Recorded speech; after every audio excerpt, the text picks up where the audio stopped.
Como comentaba Francisco, mi nombre es Mauricio Cortés, soy ingeniero agrónomo, académico de la Universidad de La Serena y gerente también del consorcio Centro Tecnológico del Agua Quitayanco, que es un consorcio conformado por Universidad de La Serena a través del laboratorio PROMRA, el, el Centro de Estudios Avanzados Zonas Áridas CEASA y el CASALAC, que ha apoyado también por Corfo este programa.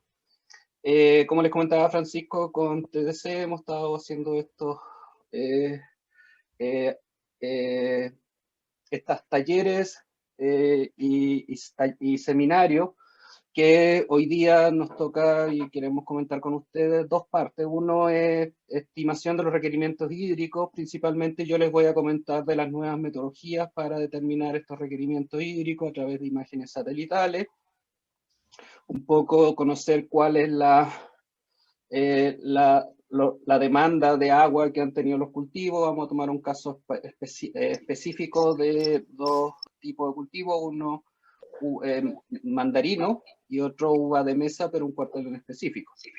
Y posteriormente, por favor, los que tengan los micrófonos los pueden colocar en silencio. Posteriormente, don Pablo Álvarez, director del laboratorio PROMRA, les comentará sobre las perspectivas y proyecciones hídricas para la cuenca de Montepatria o el río, o la cuenca del río Limarí, principalmente sobre la temporada 2021-2022, como estamos en disponibilidad de agua. Para comenzar, lo que les quería comentar yo un poco es el balance que se hace para determinar lo que tenemos que estar hoy día preocupados constantemente debido a la condición hídrica que estamos viviendo. Y para eso tenemos el balance de dos cosas. Uno es la demanda hídrica por un lado y el otro lado vamos a tener la oferta hídrica. La demanda principalmente va a estar asociada a la especie, la variedad, y ahí los coeficientes de cultivo que todos conocemos, que nos han enseñado para determinar cuál es el estado del cultivo y en función de eso suministrar los requerimientos hídricos que tienen. Pero también es importante y muy importante hoy día los objetivos de producción. ¿Cuánto quiero producir? ¿Qué tan exigente voy a ser en función de la planta para hacerla producir? Por lo cual, la especie y la variedad nos van a generar los parámetros básicos para determinar esa demanda y el objetivo de producción también nos va a definir en qué momento puedo hacer algunas restricciones, hoy día contando con poca agua, restricciones de abastecimiento de agua de tal manera que lograr ciertos límites o ciertas tolerancias dentro de los objetivos de producción. Y con respecto a la demanda y los coeficientes de cultivo, hoy día con imágenes satelitales, que es lo que les voy a comentar yo un poco, es cuánto es lo que podemos determinar esos coeficientes de cultivo in situ para el cuartel, para el sector de riego en específico de cada uno de nuestros predios. Antes solo utilizábamos a través de tablas teóricas que eran del hemisferio norte y que se han ido adaptando un poco a la demanda, a los cultivos en nuestra zona. Por otro lado, para determinar esta demanda debemos tener las variables meteorológicas y aquí el componente principal es la evapotranspiración. ¿Cuánta agua demanda el cultivo? ¿Cuánta agua pierde esta relación atmosférica? ¿Cuál es la presión de la atmósfera que tiene sobre esta demanda hídrica? Mayor temperatura, vamos a tener una mayor demanda de agua, igual que el viento. Todos sabemos que al aumentar el viento hace mover las hojas y estas pierden mayor cantidad de agua. Entonces, ya en estas condiciones básicas podemos ir estableciendo ciertas condicionantes que nos permitan bajar esa evapotranspiración. Cuando nos enfrentamos a condiciones de oferta hídrica por este lado de menor cantidad o un desbalance entre la demanda y la oferta que tengo para mi predio, una de las partes que puedo intervenir es la evapotranspiración, disminuir esa presión que tiene la atmósfera o la meteorología sobre las condiciones del cultivo. Y por último, está el suelo. El suelo también es un componente muy importante dentro de este balance hídrico. Tenemos que saber y estar constantemente revisando cuáles son las condiciones de humedad que tiene ese suelo.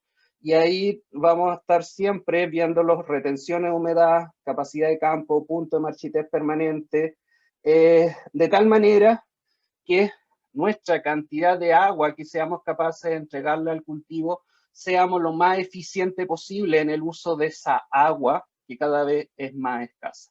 Entonces, ¿cómo podemos controlar este balance? Es la demanda con todos esos componentes donde nosotros podemos intervenir en un poco. Y por otro lado vamos a tener la oferta. Y dentro de la oferta, la base son los derechos de aprovechamiento, y ahí vamos a tener superficiales y subterráneos. Los superficiales, hoy en día tenemos poco abastecimiento, cada vez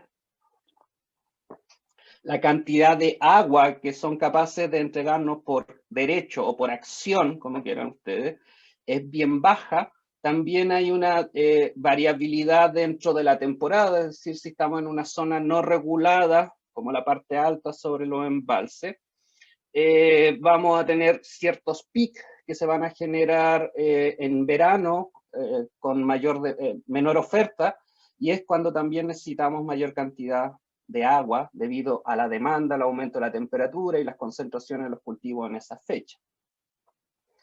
Y por otro lado vamos a tener el agua subterránea, que el agua subterránea ya significa un costo extra, principalmente energético, tenemos que extraerla. También debido a la presión de los últimos años, los niveles freáticos del agua cada vez son más bajos, por lo tanto la presión o el gasto de energía que tenemos que utilizar para extraer esa agua es cada vez. Entonces, la oferta no va a estar regulada por estos dos componentes, derechos de aprovechamiento, que son superficiales y subterráneos. Y lo que tenemos que tener claro es la calidad de la temporada. Hoy en día existen herramientas, el laboratorio PROMRA lleva varios años ya estableciendo herramientas que nos paramos hoy día, por ejemplo, en junio, julio, y podemos conocer cuál va a ser la disponibilidad de agua que vamos a tener en la temporada. De tal manera que eso nos genera importantes herramientas para bajar la incertidumbre de que si en enero voy a contar con agua o no. ¿Cuánto es la cantidad de cuarteles que puedo disponer, etcétera, en función de la cantidad de agua que hoy día puedo tener en los derechos, etcétera? Entonces también tenemos que tener en cuenta los mecanismos de distribución que se presentan cuando tenemos los derechos de aprovechamiento, principalmente en aguas superficiales, y eso también nos va a generar una variable más que tenemos que tener en cuenta al momento de determinar. Mauricio, ¿Sí? Disculpa, yo estoy viendo, no sé si a todos les está pasando lo mismo, pero yo estoy viendo la portada de la presentación. Sí, Mauricio, y no ha corrido la presentación. No he visto ninguna nueva diapositiva. Está todo en la primera. Ahí sí. Yo pensaba que iba a partir después con las diapositivas. También, Sí. claro, Yo dije una muy buena introducción. Pero tienen que avisar, porque lo que yo veo es distinto a lo que tienen ustedes. Ya, entonces comentar un poco por acá lo que es la variable y lo que habíamos visto de la demanda de cultivo. Y por otro lado, como les comentaba, desde el punto de vista de la oferta, hoy día tenemos que tener en cuenta los mecanismos de distribución. Tenemos que estar cada día también más cerca, no solo tenemos que hacerlo bien nosotros dentro del predio, porque estos mecanismos de distribución también nos van a afectar, de tal manera que la dotación, para muchos a veces es en la compuerta de los canales. Si los canales y ese mecanismo de distribución, de conducción del agua no es la mejor posible, estamos enfrentando también una pérdida importante del agua producto de esta distribución. Entonces, no solo cómo las variables meteorológicas nos afectan a nosotros y esta disponibilidad de la temporada, sino que también tenemos que considerar estas otras variables que están vinculadas a la distribución del agua a través del territorio. Y zona regulada o no regulada, y esta temporalidad que nos genera estar bajo ciertas normativas o ciertos mecanismos de regulación. Otra componente importante que hoy día se ha vuelto crítico es la infraestructura de almacenamiento. Nosotros en el laboratorio nos hemos dado cuenta de que para hacer agricultura hoy día en nuestro territorio, sí o sí tenemos que tener infraestructura de almacenamiento. Ya no es posible desarrollar agricultura comercial, que tengamos buenos resultados si no tenemos infraestructura de almacenamiento, si nuestra fuente de abastecimiento principalmente es agua superficial. Debido a la menor disponibilidad hídrica, los menores caudales, el sistema empieza a funcionar por turno. Al funcionar por turno podemos llegar a situaciones de que tengamos disponibilidad de agua una vez al mes, como fue un poco la temporada pasada en la cuenca del Río Hurtado, que se estaba entregando agua cada 25 o 30 días, en algunas veces llegó hasta 35 días, por lo cual bajo esos sistemas es imposible tener una buena producción de uva de mesa, pisquera, palto, mandarino, nogales, lo que se quiere establecer, regándolos cada 30, 35 días si es que no tenemos infraestructura de almacenamiento. Lo otro también en las zonas que tenemos, zonas no reguladas, esta infraestructura de almacenamiento también nos puede servir para almacenar agua en invierno, que después esté disponible para ser utilizada en la época estival, cuando aumenta la demanda de los cultivos, cuando realmente los cultivos requieren el agua para poder generar los niveles de producción establecidos. Y otra cosa que también nos hemos dado cuenta en los últimos años, que es la medición, el registrar el dato, el saber cuánta agua ingresó a mi predio. Eso es porque lo que tenemos que hacer hoy día es seguir haciendo agricultura con menor agua, pero a veces desconocemos muchos, y en muchos predios nos pasa que se desconoce cuánta agua realmente han regado los años anteriores. Y lo que se busca y lo que se establece un poco en la ingeniería es la optimización, es decir, ¿cómo optimizo si no sé qué es lo que he hecho anteriormente?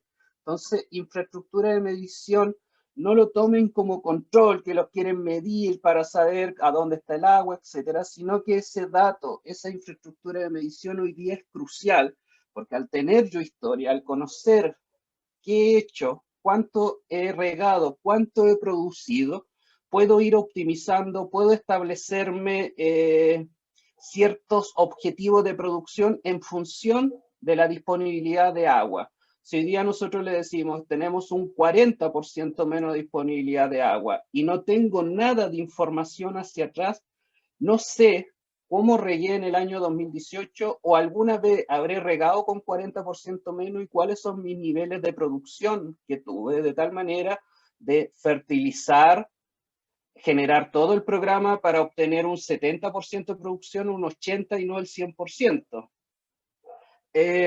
Porque a veces se riega para un 80% porque es el agua que tengo disponible, pero se siguen haciendo todo el resto de los manejos para obtener un 100% de producción. Eso está elevando los costos, etc. Entonces,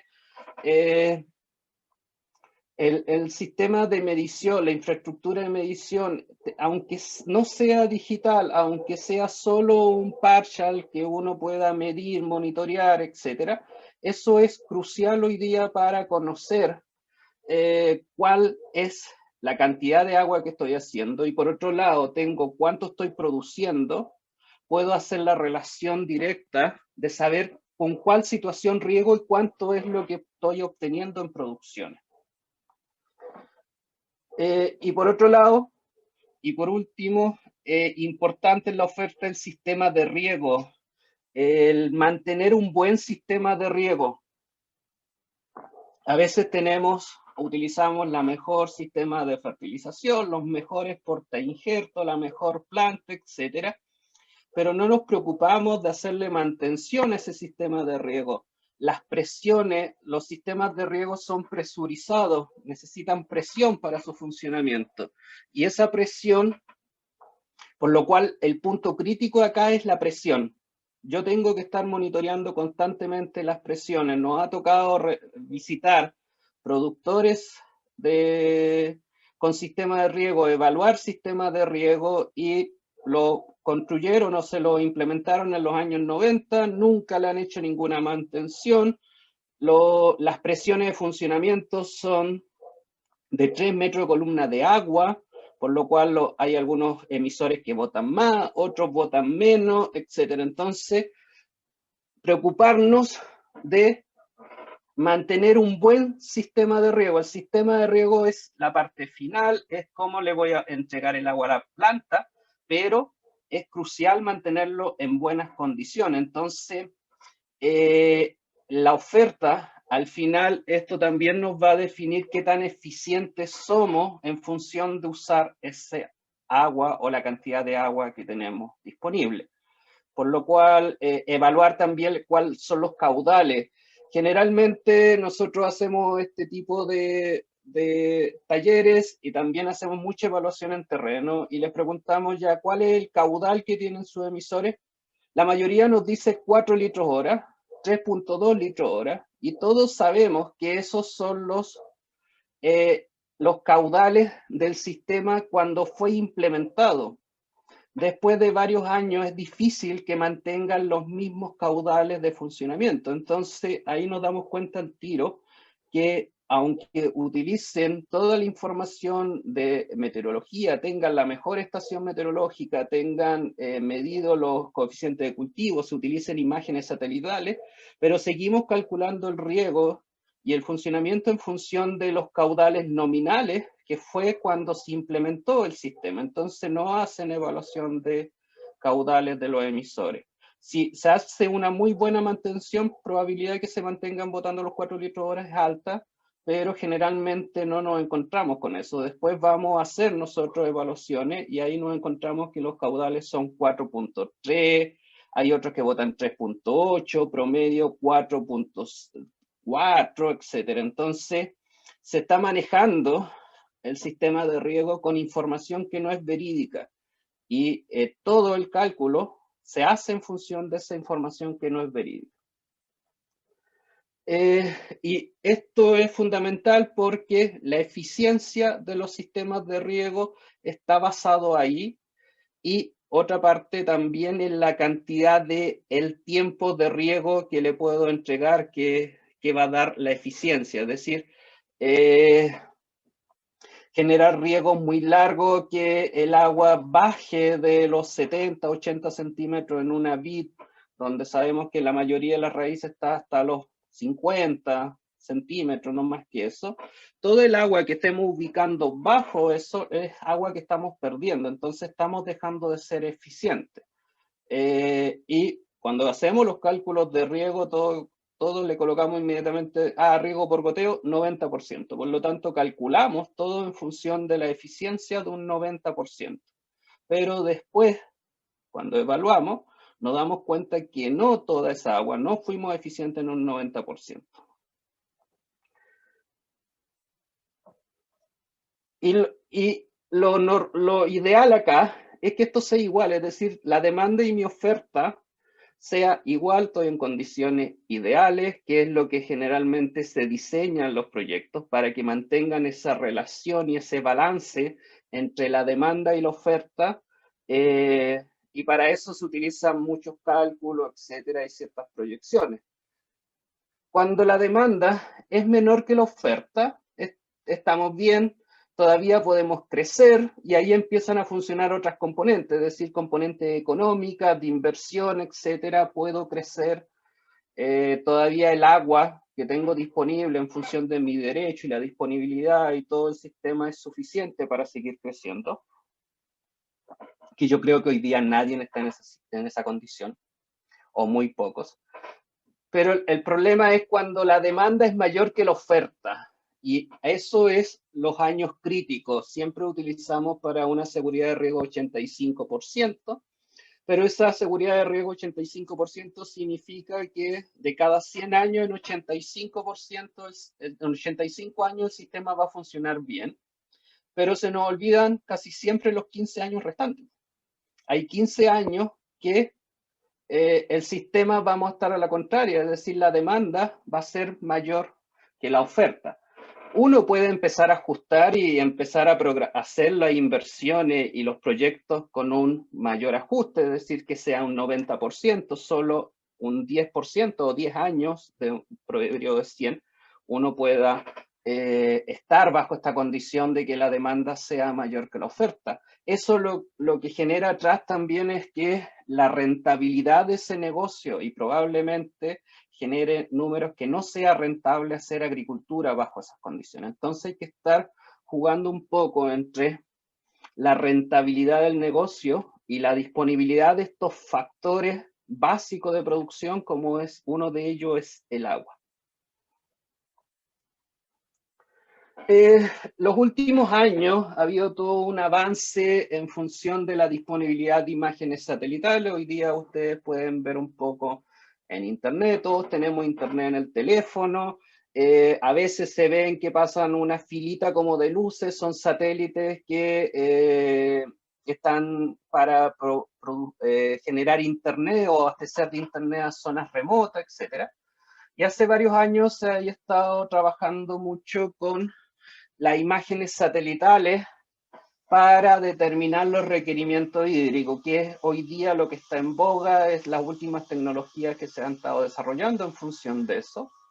Y es por estos espectros de fotografía que miden los satélites. Hoy día tenemos satélites no solo de la NASA como los Landsat, sino también de la Unión Europea como los Sentinel, y tenemos una alta frecuencia de imágenes satelitales que hoy día, por nuestra región, en nuestras condiciones, cada 5 días tenemos una imagen satelital que nos permite evaluar sobre la condición del infrarrojo o la respuesta al infrarrojo que presentan las plantas. Podemos ver ahí una planta saludable, esa respuesta al infrarrojo es muy baja, 8%. En cambio, una planta que refleja más ese rojo visible, 30%, significa en mucho más baja condición. Y esto nos permite determinar cuánto regar. ¿Por qué? Porque en función de esto podemos determinar los coeficientes de cultivo, que es esta respuesta, este vigor que tiene la planta, que está siendo reflectada a través de la obtención de las imágenes con los satélites. Todo esto ha existido por mucho tiempo, pero generalmente lo usábamos nosotros en investigación por varias razones. Uno es que antes las imágenes satelitales se vendían, por lo cual era caro acceder a este tipo de servicio.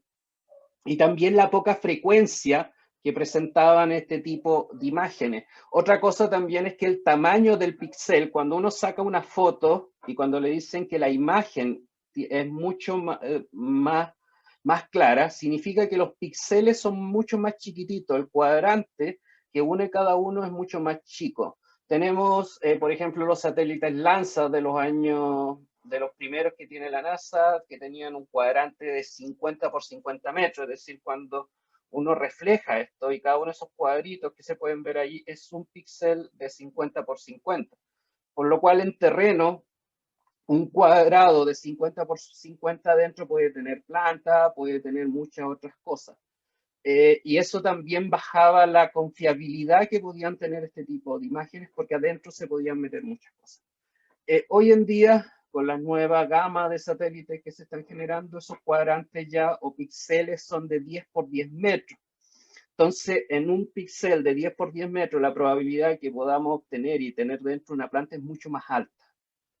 Y eso también nos genera mayor certidumbre y mayor confiabilidad para generar este tipo de información o determinar los requerimientos hídricos con esta respuesta visible del cultivo in situ. Ya no solo necesitamos la tablita, sino que estamos viendo de nuestro propio cultivo cuál es esa respuesta, y esto lo determinamos a través de los coeficientes de cultivo. Y otra cosa que ha permitido también es que han existido una serie de plataformas, la mayoría gratuitas, que permiten ingresar. Solo, por ejemplo, está Plus, que es liderada por Elinia, que es una plataforma chilena que permite determinar y buscar el cuartel, por ejemplo, donde estamos, nuestro sector de riego, etcétera. Atrás tienen Google Earth, por lo cual uno se puede ubicar fácilmente cuál es nuestro sitio de cuartel, cuál es nuestro predio, etcétera.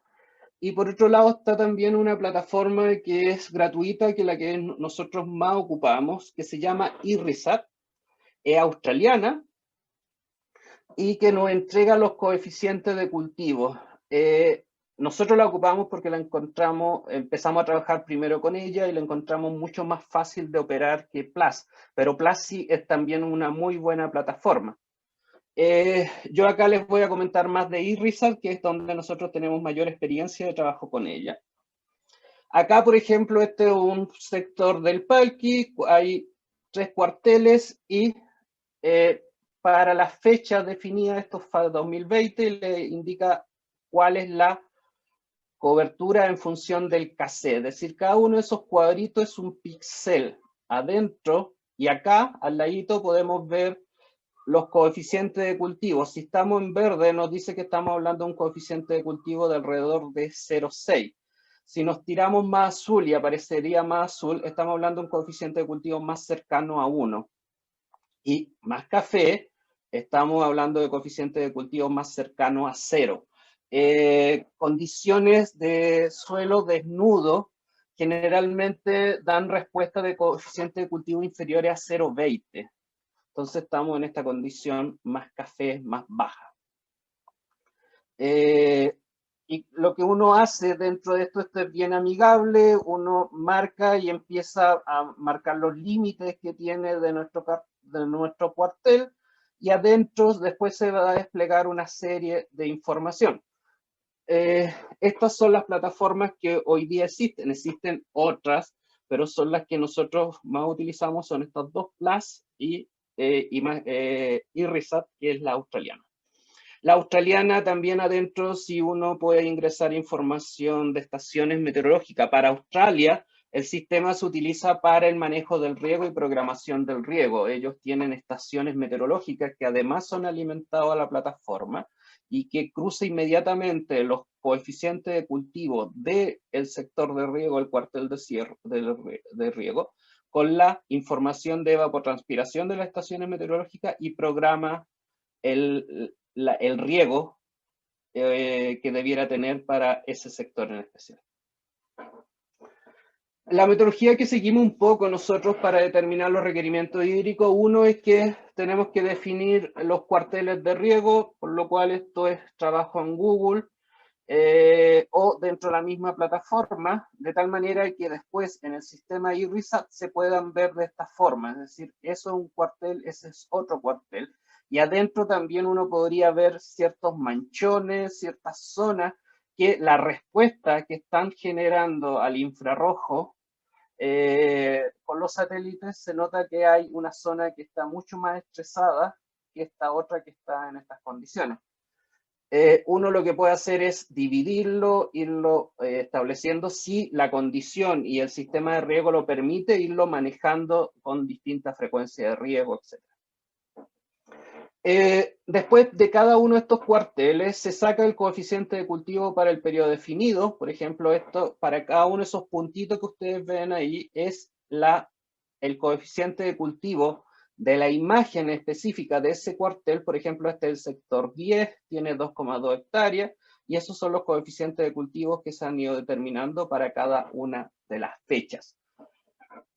Cada 5 días generalmente se tiene un coeficiente de cultivo. A veces hay puntos que bajan harto, y es porque los días que está nublado, el satélite saca la imagen, pero esa imagen se ve, no está completa, y eso genera que se vea una nube, etcétera, por lo cual la respuesta del NDVI en eso es baja. Entonces a veces van a ver que hay componentes que bajan mucho, pero eso es producto de que justo ese día sobre el cuartel o en el sector estaba nublado y el satélite, cuando sacó la imagen, esa imagen tuvo que descartarse porque lo que se ve es nube y no se ve el cuartel. Generalmente nuestra zona es en invierno, nosotros tenemos en verano, que es también cuando los coeficientes de cultivo no son tan importantes para nosotros. Pero hoy día ustedes pueden ver que la mayoría de los días generalmente está despejado, por lo cual la imagen satelital, tenemos una alta gama de imágenes satelitales en nuestro sector. Posteriormente, después que tenemos el coeficiente de cultivo, para determinar la demanda, tenemos que tener la evapotranspiración, y acá debemos utilizar, si ya no tenemos una estación en nuestro predio, podemos utilizar las que están disponibles en la web. SEASA tiene una red bien potente en la región de Coquimbo, en ese sentido está mucho más avanzada que otras regiones del país, donde hay una amplia red de estaciones meteorológicas de información que permite determinar evapotranspiración, por lo cual hoy día la agricultura que desarrollamos nosotros acá tiene muchas ventajas con respecto a otras agriculturas de otras zonas del país, porque podemos contar con información que nos puede comparar, que nos puede ayudar a tomar una decisión, etc. Entonces, hoy día todas estas cosas que están es una variable más que se utiliza para manejar el riego. Determinamos la demanda neta por cuartel y también la demanda bruta, y aquí nosotros asumimos 90% riego tecnificado, 60% riego tradicional. Pero generalmente trabajamos más con la demanda neta, y la demanda bruta a veces proviene desde los sistemas de riego o los calendarios de riego de los mismos cuarteles, de tal manera que si por un lado tenemos la demanda neta, por otro lado tenemos la demanda bruta, podemos calcular la eficiencia que nos estaría dando con respecto a lo que estamos aplicando en función del agua que estamos aplicando y cuánto fue la que la planta fue capaz de extraer. Porque lo que estamos analizando con imágenes satelitales es lo que la planta realmente extrajo de esa agua, y eso generó que tuviera más clorofila, que tuviera más hojas, se viera mucho más vigorosa. Y por último, la sumatoria de cada uno de los cuarteles nos da el balance de cuánto es la demanda que se está utilizando de agua en todo el predio. Acá es, por ejemplo, esto es Mandarino. Tenemos 3 cuarteles, un predio de ejemplo que estuvimos viendo. Acá podemos ver junio, por ejemplo, cómo se muestra la distribución de la respuesta de los coeficientes de cultivo para todo este espacio. Los manchones amarillos que ustedes pueden ver en los bordes generalmente se produce porque cuando uno toma el píxel hay una parte que quedó en el camino. Al quedar en el camino, la respuesta del NDVI en eso, ese píxel está compuesto por planta y una parte de camino. Entonces eso hace que baje la respuesta de coeficiente de cultivo. Pero en los medios, en los restos, ustedes lo pueden ver que eso es solo planta, por lo cual la respuesta que tiene es mucho más alta. Del porcentaje de ese píxel que está cubierto por planta, por vegetación, es mucho más alto. Esto es junio, uno lo puede ir viendo para todas las fechas, esto es solo gráfico. Esto, por ejemplo, una fecha de septiembre que yo tomé del sistema, podemos ver que hay una disminución de los coeficientes de cultivo. Entiendo que ya a esa altura se cosechó, por lo cual debiera haber disminuido los niveles de riego. Algo pasa porque siempre en septiembre se observa una disminución de la respuesta o del vigor que presentan esas plantas. Ustedes dominan mucho más el manejo de los mandarinos. Después diciembre, de nuevo, estamos en una condición verde, es decir, un 0,6 en un coeficiente. Y después febrero también estamos en una condición muy bien de vigor que tiene este cultivo. En los mandarinos, las imágenes satelitales nos muestran esto, es decir, hay una pequeña variación y siempre baja en los meses de septiembre y después empieza a aumentar, pero generalmente es muy plano, porque es un frutal persistente, tiene hojas durante todo el año, entonces la respuesta del NDVI es más o menos constante, que es lo que uno esperaría cuando está viendo un mandarino. Si nos cambiamos a una vid, el sistema ya cambia, es decir, acá hay un cuartel de vid de mesa de 3,9 hectáreas. En junio, el coeficiente de cultivo es muy salmón, muy amarillo, muy café, significa que la planta no tiene hoja o las hojas que están tan secas, en esta fecha ya tienen que estar podadas, etcétera. Por lo cual, la imagen de satélite que pasa por arriba está reflejando que no tiene hoja, que la respuesta de vigor que está generando ese infrarrojo es mucho más alta, por lo cual los coeficientes de cultivo uno esperaría esta cosa clásica dentro de lo que son caducos, frutales caducos generalmente. En invierno una disminución bien baja, casi llegando a condiciones 0,20, suelo desnudo, y posteriormente empieza a elevarse hasta que en plena temporada tiene un crecimiento y posteriormente sigue bajando. Se dan cuenta aquí yo tomé 3 años para hacerle un poco la demostración y mostrarle cómo esto va generando estas curvas. En septiembre ya empiezan los primeros brotes. La respuesta que tiene del sistema es que la mayoría del espacio hay brotes, plantas, vigor y también suelo desnudo, por lo cual esperaríamos una respuesta de estas condiciones. Ya estamos saliendo, iniciando la temporada, es cuando empiezan las primeras tasas de riego, etc. Diciembre, ya vemos un azul, es decir, un KC más cercano a 1, producto de que en esta fecha probablemente el parrón ya tiene cubierto, o toda la superficie del parrón está cubierta con vegetación, lo que genera que el vigor, la respuesta, la predominancia de cada uno de los píxeles va a ser el verde, es decir, planta, por lo cual esa planta está evapotranspirando, está perdiendo agua, todo ese sistema de follaje que está. Y en febrero, si se dan cuenta, ya empieza a disminuir, producto de que seguramente el crecimiento vegetativo ya paró, se está destinando más a crecimiento, a la maduración, ya debiéramos estar cercano a cosecha.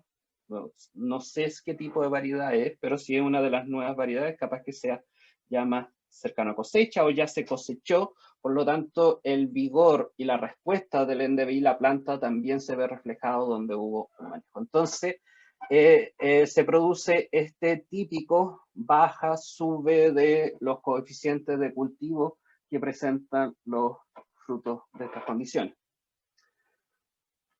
En cuanto al predio de mandarino, específicamente me voy a meter más en el predio de mandarino en este momento. Y en este predio, acá yo analicé 3 temporadas, son 3 cuarteles, recuerden los 3 cuarteles, y estos son los coeficientes de cultivos promedios mensuales. De las imágenes yo saqué el promedio mensual del coeficiente de cultivo para trabajar con un coeficiente de cultivo al mes. Si uno quisiera, podría trabajarlo con todo, semanal o la frecuencia de coeficiente de cultivo que tenga, pero con uno mensual es suficiente que uno pueda programar el riego. Las condiciones entre los 3 años, si se dan cuenta, es muy similar, pero aquí ya se observa una baja, que es la última temporada, 2020-2021. Hay una disminución importante de los coeficientes de cultivo con respecto a los restantes años. Se mueven entre 0,4 y 0,7 para todos los cuarteles. El cuartel naranja, que es el más grande del sector, que mide 2,2 hectáreas, es el que presenta coeficiente más alto. También puede ser producto de que los cuadrantes que se tomaron son los más precisos en el sistema, pero estamos en una condición de cultivo entre 0,4 y 0,7, que son los coeficientes de cultivo, que está en el rango de lo que dice la literatura a nivel mundial para un frutal de este tipo.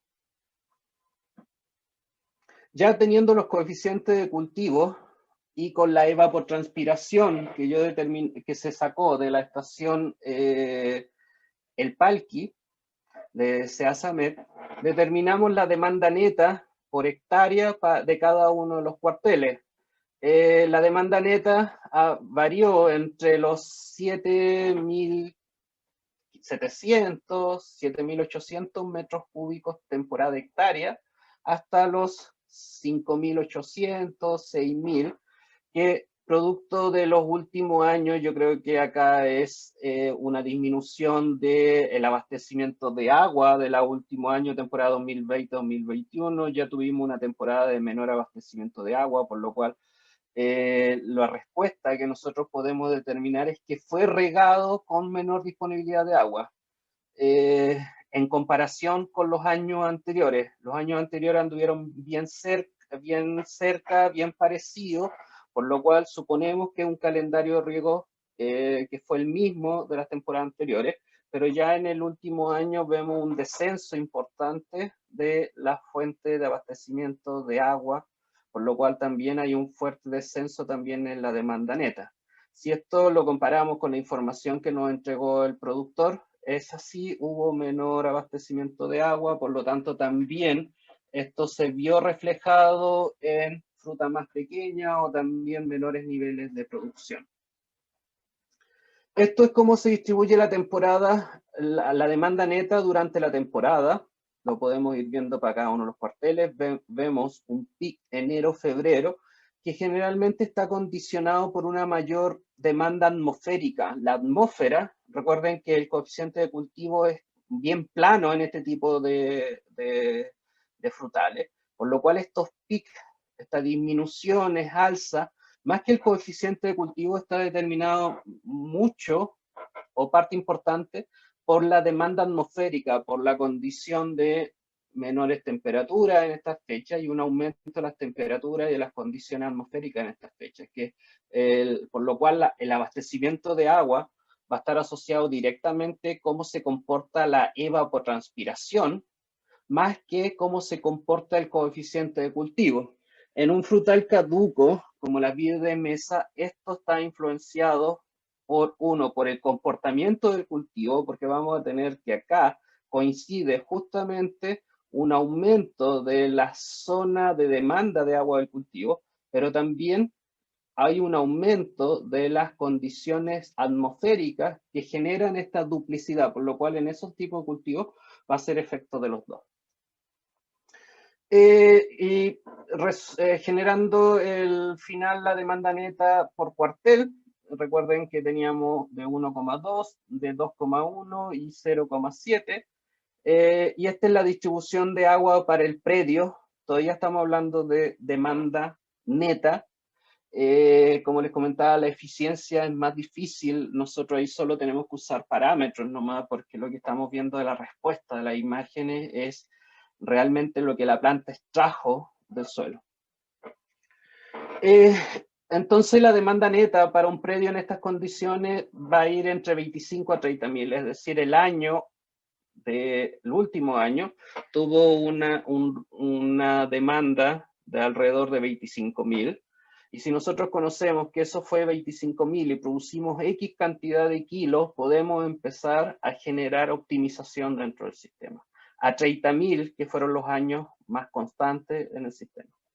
Y para la demanda bruta, como les comentaba acá, la información es más escasa, por lo cual lo único que hacemos es llevar de demanda neta a demanda bruta por 0,9, es decir, un 90% de eficiencia.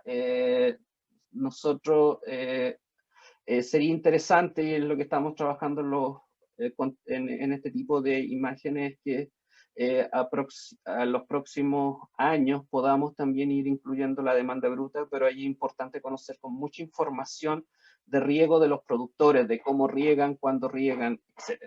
Entonces, hoy día, con la información, lo que nosotros hicimos fue un balance, comparación cómo fue la temporada anterior y las últimas 3 temporadas en función de este sistema. Hoy en día, con esta información, yo puedo ir viendo en tiempo real o con una semana de diferencia cuál es el comportamiento de la respuesta, del vigor, de de verdor que presentan mis plantas en función, y mi cuartel y mi cultivo en función de el manejo del riego que he estado haciendo. También se está utilizando para hacer programación de riego y manejo del riego en función de los cassettes in situ y obtenidos de estas imágenes satelitales. ¿Hay errores? Sí, las imágenes todavía presentan errores, hay ajustes, pero es una referencia más que yo puedo tener. Hoy día lo tengo que ir validando con los coeficientes de cultivos que me entrega la literatura, pero es una herramienta importante que hoy día está disponible, está gratuita, no es complejo de manejarlo, y nosotros las próximas semanas vamos a hacer un curso también con TDC específicamente en cómo usar las imágenes satelitales para programar el riego. Otra cosa que les comentaba recién es la determinación de la oferta hídrica. Acá lo que les estoy mostrando es la dotación en litros por segundo por acción desde el 82 hasta el 2021 y la proyección para este año del río Mostazal. Don Pablo va a profundizar más en esto, yo solo estoy viendo y mostrando que esta información también es importante, conocerla, verla y tenerla en cuenta. Podemos ver esto que va bajando en los últimos años, y si nos acercamos y vemos solo del 2015 al 2022, que es la proyección para este año es que las dotaciones estén alrededor de 0,06 litros por segundo por acción en río Mostazal. Don Pablo les va a comentar de los otros sistemas. Pero si se dan cuenta, los últimos años hemos ido en esta situación. Comparado con los años anteriores, tenemos muy baja disponibilidad hídrica. Y la única manera de seguir realizando agricultura y en esta zona con estas condiciones es optimizar, ser cada vez más eficiente, y para eso hay información, tenemos mucha información disponible, muchas variables. Hoy día, al momento de programar el riego, de programar una actividad agrícola, de ser agricultor, tenemos que tener sobre la mesa muchas variables en conjunto para tomar la mejor decisión. Rápidamente, medidas que tenemos que hacer hoy día. Por ejemplo, esto ya no podríamos tenerlo en ninguno de nuestros predios. Estamos perdiendo agua en ese sentido. Si arriba de ellos ponerle una malla para cubrirlo, sacar esas algas, no tener algas, todo eso es lo que significa que hay un efecto de pérdida de agua, por lo cual si a mí me entregaron X cantidad, ya tengo que empezar a descontar todas estas pérdidas que se están generando en este sistema. Lo otro, no podemos tener este tipo de situaciones de descole de las tuberías sucias. Eso significa que algo está pasando en el sistema, esas no fueron descoladas. A veces sale hasta una borra, no se ve abajo, pero abajo todo eso que ven ustedes ahí es borra que se extrajo de esa tubería, es decir, ese sistema de riego no ha sido descolado hace mucho rato, o el sistema de filtro que se está teniendo es de muy mala calidad, no está filtrando el agua. Si se está descolando, imagínense cómo están los goteros, los emisores dentro, de tal manera que esa borra también intentó salir por los emisores. Entonces, esto es crítico hoy día. Manejo el sistema de riego, mi sistema de riego tiene que estar funcionando al 200%, de tal manera que eso lo único que me hace es ser cada vez más eficiente en el uso de esa poca agua que tengo. Antes de empezar a cortar, a desechar ciertos sectores, lo primero es revisar mi sistema que funcione al 100%, y posterior a eso hay que tomar medidas más drásticas. Lo otro, las presiones también de funcionamiento, manómetros, donde uno pueda en todos lados, ojalá posible tener manómetros de que el sistema esté funcionando bien. Si tengo un sistema con bajas presiones y además con toda esa basura que tiene esa agua, lo que está generando es que todos los goteros se me estén obstruyendo, se me estén tapando, no esté entregando la cantidad de agua suficiente y después tenga plantas más grandes, más pequeñas, no alcance los niveles de producción, etc. Las bombas también regularlo, pero esto es más por un tema energético. Tenemos que bajar también los costos dentro de los sistemas de producción, por lo cual también gastarlo mejor, menor energía. Si esto también está funcionando a excelentes condiciones, a un 200%, mi consumo energético, el tiempo de vida que también tienen estos sistemas va a ser mucho mayor. Y lo otro también extrapredial, canales de regadío, ojalá revestido, geomembrana, limpio, sacar maleza, etc. Es situación, es como el manual de emergencia, estamos en una situación de emergencia, por lo cual hay que empezar a hacer ciertas cosas que cuando tenemos agua no nos preocupamos mucho. Medición de aforo de goteros, cuánto botan, en qué, y esto es rápido, son 16 emisores que yo tengo que evaluar, y voy a obtener cuánto es lo que está botando realmente mi emisor.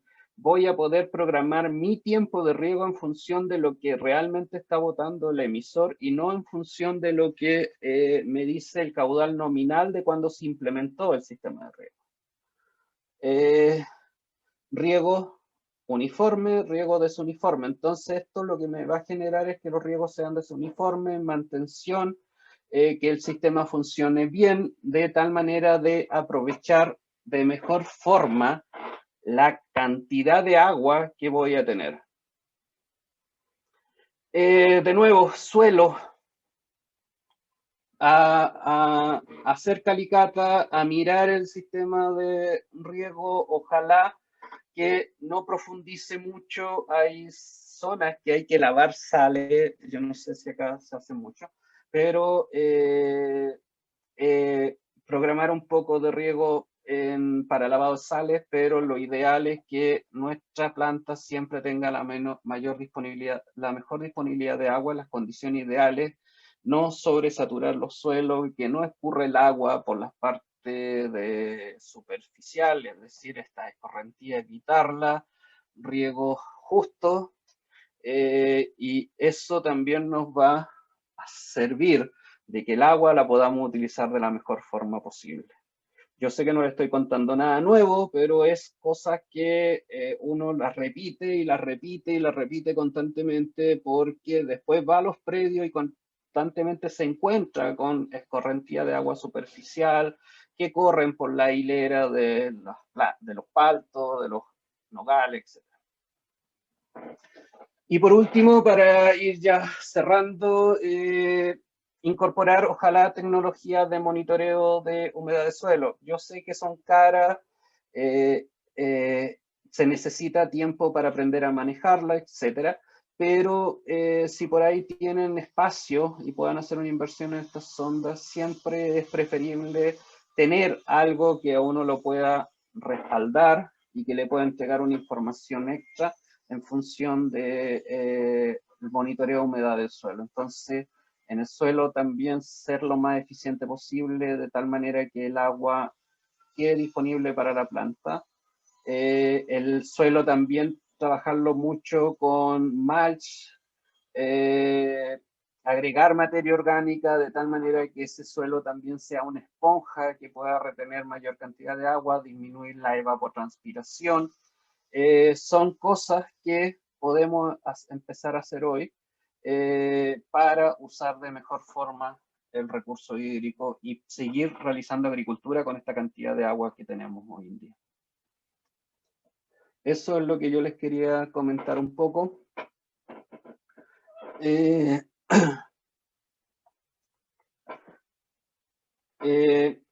Don Pablo, dejamos las preguntas para el final si quieren. Para el final hacemos todas las consultas mejor. Sí, hagámoslo al final mejor, Mauro, para Ya. que comience un poco. Ok. Lo dejo entonces con don Pablo Álvarez.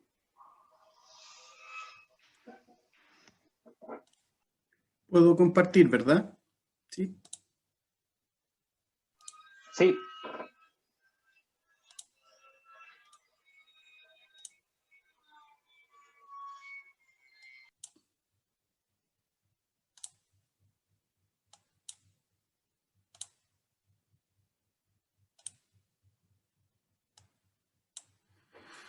Bien, ¿se ve la presentación? ¿Se ve la portada, verdad? Sí, sí se ve. Ok, muchas gracias. Entonces, bien, buenas tardes a todos. Hemos preparado esta presentación fundamentalmente tratando de hacer un foco en las cuencas asociadas a Montepatria, y voy a tratar de presentar un panorama hídrico tanto en el corto plazo como en el mediano y largo plazo, ¿ah? De tal manera que ojalá les permita tomar decisiones y orientar sus expectativas y sus perspectivas.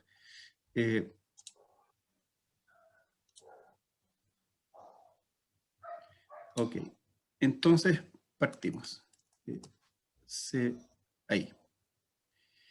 Lo que ustedes ven arriba en la gráfica representa en este eje la cantidad de milímetros precipitados por año desde 1980 hasta el 2021 y lo que llevamos a la fecha, digamos. En el entendido que me refiero a la estación Las Ramadas, ¿ah? en el Río Grande arriba. Esta estación está a 1.380 metros de altitud sobre el nivel del mar. Y bueno, las primeras cosas que son más o menos evidentes, la enorme variabilidad que tienen las precipitaciones año tras año.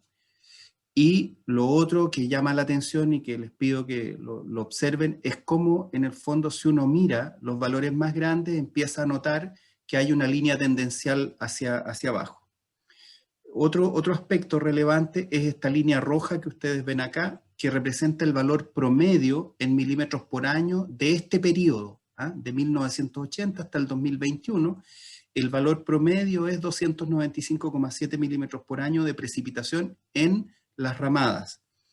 Y es bien interesante mirar dentro de este ciclo de precipitaciones tan exento desde el 80 hasta el 2021, lo que pasó en el 87, lo que pasó en el 97, en el 2002 y en el 2015, que son años clásicos niños.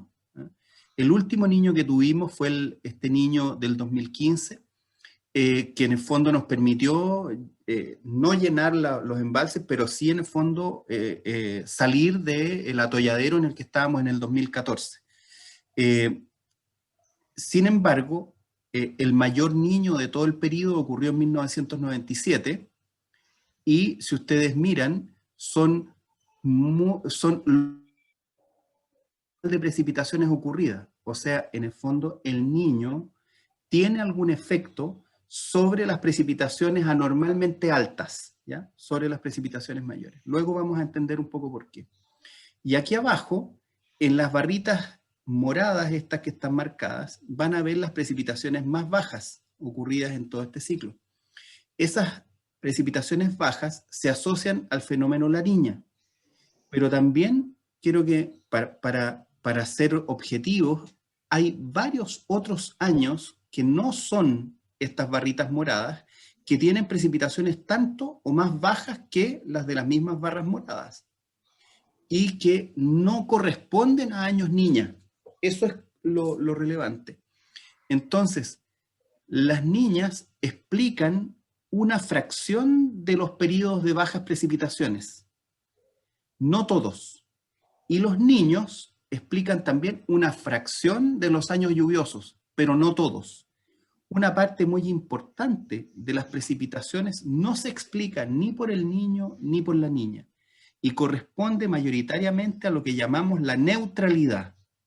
La neutralidad quiere decir que en el fondo no hay calentamiento en el mar, ¿ah? Un aumento de la temperatura de superficie del mar en una zona bien particular que luego vamos a mirar, y que en esa condición es un calentamiento anormal respecto al valor promedio, por supuesto, Ese calentamiento, al no ocurrir, en el fondo mantiene las condiciones del anticiclón del Pacífico, que es en el fondo el frente que impide que entren los frentes húmedos desde el sur, que vienen del Círculo Polar Antártico e ingresan hacia la zona costera y hacia el interior de la región de Coquimbo. Eso limita en el fondo el acceso de frentes. En cambio, los niños debilitan este frente llamado anticiclón del Pacífico y permiten el ingreso de frentes que pueden provenir del sur y provocar precipitaciones. Luego vamos a seguir explicando un poco más esto. Cuando todas estas precipitaciones de las barritas que están aquí arriba, yo las ordeno de mayor a menor y les asigno un valor de probabilidad, que es lo que está aquí abajo, en el fondo puedo mirar este asunto desde dos perspectivas, ¿no? Y les pido que pongamos atención en esto. El valor promedio, ese 295,7, está representado por esta línea roja que está aquí, y esa línea roja toca a esta barrita que dice aquí 0,4. Eso quiere decir que hay un 40% de los años en los que ha llovido más que el valor promedio. Pero también quiere decir que hay un 60% de los años en los que ha llovido menos que el promedio. Esto quiere decir, y es la interpretación justa, es que el promedio es un valor de referencia, pero que de alguna manera lo hace a uno sobreestimar o creer que es una zona más lluviosa de lo que es. Porque en realidad, la mayoría de los años llueve menos que el valor promedio. ¿Ah? Ese es el mensaje. El 60% de los años llueve menos que el valor promedio. Y solo el 40% llueve o el valor promedio o más. ¿De acuerdo? Después, cuando yo distribuyo estos fenómenos extraños que estaban por acá dentro de la línea total, me voy a fijar que en realidad los niños del 97, del 87 y del 2002, y aquí está el del 2015, representan dentro del total de los años más lluviosos, ¿cierto? Están en torno al 15 o el 16% del total de los años más lluviosos.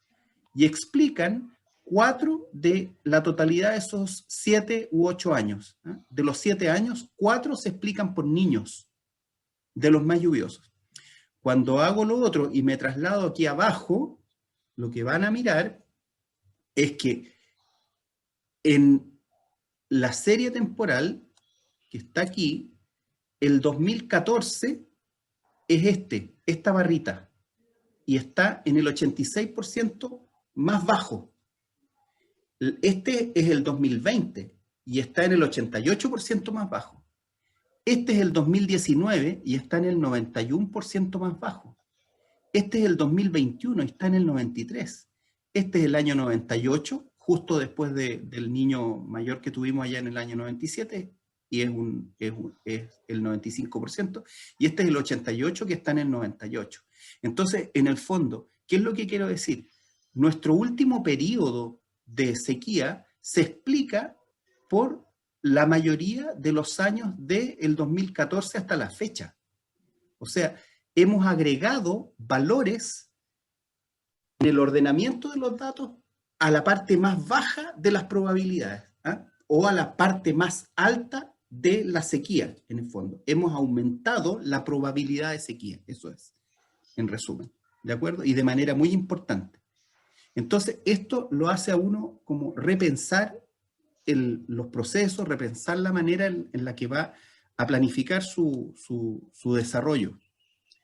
Lo que ven arriba es una imagen que es bien interesante y que por lo menos a mí me llama harto la atención y me gusta irla mostrando, y la vamos confeccionando de a poco en la medida que vamos recopilando datos.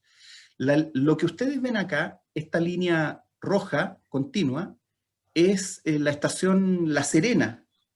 Y esta estación tiene datos desde 1868 hasta la fecha. Entonces, es bien interesante porque la línea roja que está aquí, esta, representa el valor promedio de todo el periodo de La Serena. Luego me van a entender por qué les estoy hablando de La Serena si estamos en el Limarí. Entonces, esto implica que si yo miro esta línea que está acá, que representa las medias climáticas de precipitación, o sea, el promedio de las precipitaciones de 30 años. O sea, este primer valor tomó 30 años para atrás y generó un promedio. El siguiente valor tomó los 30 años de atrás y generó un promedio. El siguiente tomó 30 años de atrás y generó un promedio, y así sucesivamente. Entonces, cada punto que generó esta curva que está aquí, esta roja, que va bajando, representa en el fondo 30 años de datos hacia atrás. Y por lo tanto, cuando esta línea muestra una tendencia hacia abajo, como la que están viendo, es porque está marcando una pendiente, una caída de las precipitaciones que es mucho más grande que un periodo climático. Eso es lo que les quiero decir. Nuestros bisabuelos habrían conocido La Serena con 140 hasta 160, 170 milímetros de precipitación promedio. Y hoy día, a nosotros, a ustedes, les toca vivir La Serena con 81 milímetros de precipitación promedio.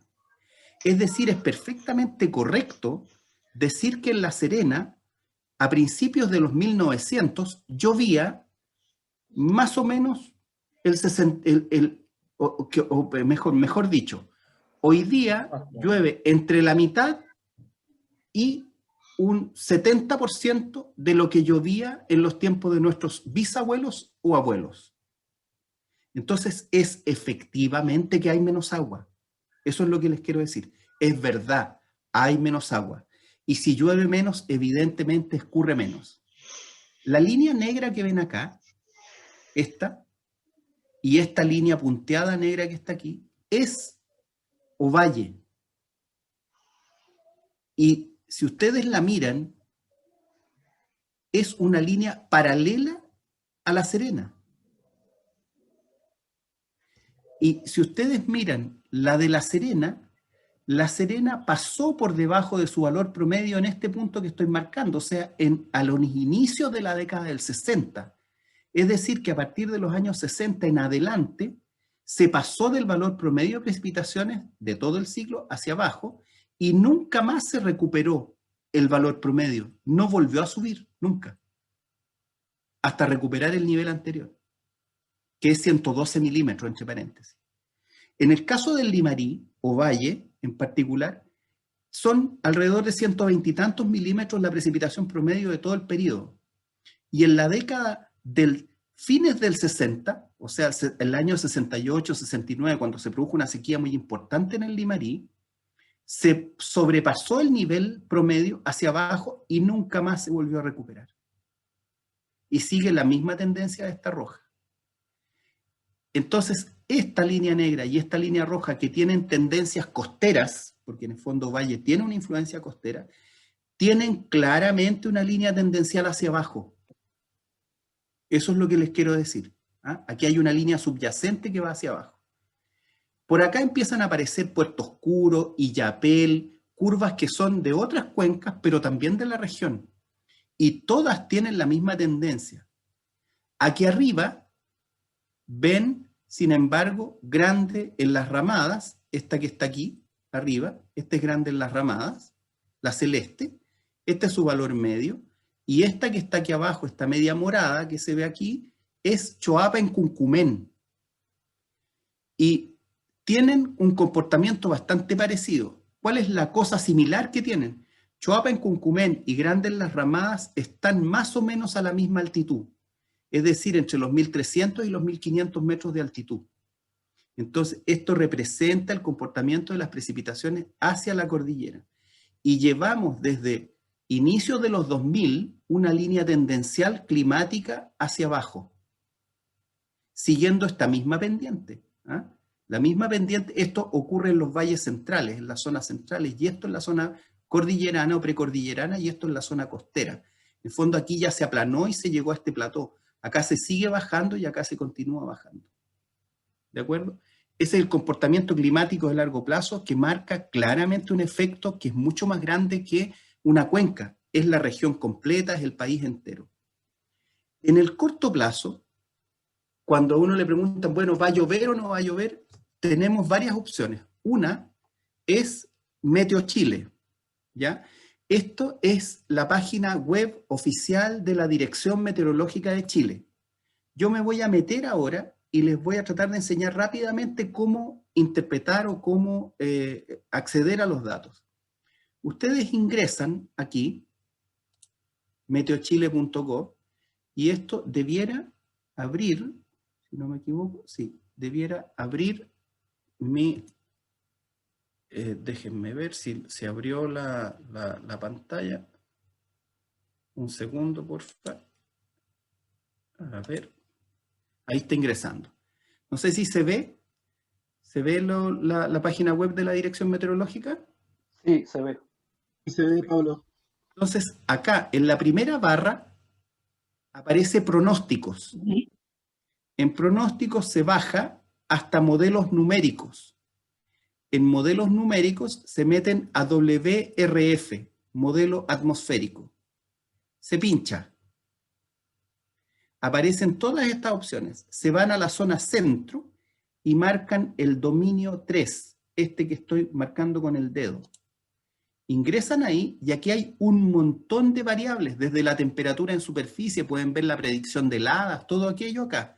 Yo me voy a meter al eje precipitación. Aquí está la precipitación y está el pronóstico cada 3 horas, a las 3, a las 6, a las 9, a las 12, a las 15 horas desde un inicio, hasta cumplirse las 120 horas de pronóstico, es decir, 24 por 5 son 120, 5 días de pronóstico hacia adelante, ¿de acuerdo? Me voy a ir por aquí, entonces estoy en precipitación, bajo y me pongo en ver loop, aquí.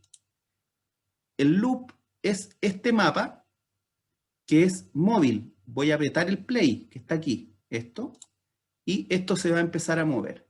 Y ahí nos muestra en verde lo que son precipitaciones en este modelo para 5 días de aquí hacia adelante. Aquí está la escala de precipitaciones, los colores.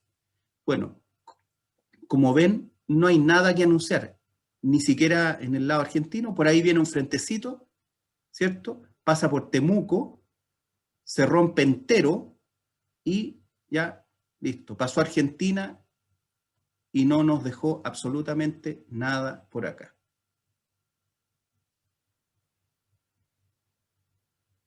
Ok. Cierro. Después ustedes lo pueden parar y pueden con su mano ir y marcar la imagen que estimen, qué sé yo, y pueden hacerle seguimiento a lo que quieran. Acá. ¿De acuerdo? Entonces, hay tantas imágenes en el fondo del modelo como zonas, como horas de modelación hay.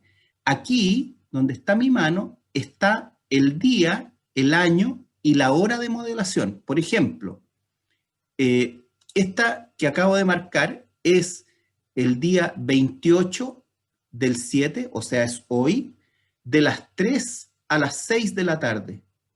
Perdón, de las 3 a las 6 de la mañana. Me voy a cambiar. Este es de las 6 a las 9 de la mañana. Este de las 9 a las 12, al mediodía. Después debería ser de las 12 a las 3 de la tarde y así sucesivamente. Por ejemplo, este otro ya es del día 29, de las 12 de la noche, ¿cierto? De hoy día en la noche, digamos, hasta mañana a las 3 de la mañana. Hasta las 6 de la mañana, hasta las 9 de la mañana, hasta las 12, hasta el mediodía y así sucesivamente. Hay 5 días de corrido acá. Bueno, la mala noticia es que en el fondo no hay precipitaciones en la predicción. Entonces, vuelvo al PPT y continuamos. Otra fuente es este que está acá. La modelación de eventos de precipitación de corto plazo podría hacerse también a través de Meteorred. Se ingresa a Meteorred, ¿cierto? Lo mismo que hicimos recién, solo que acá es mucho más...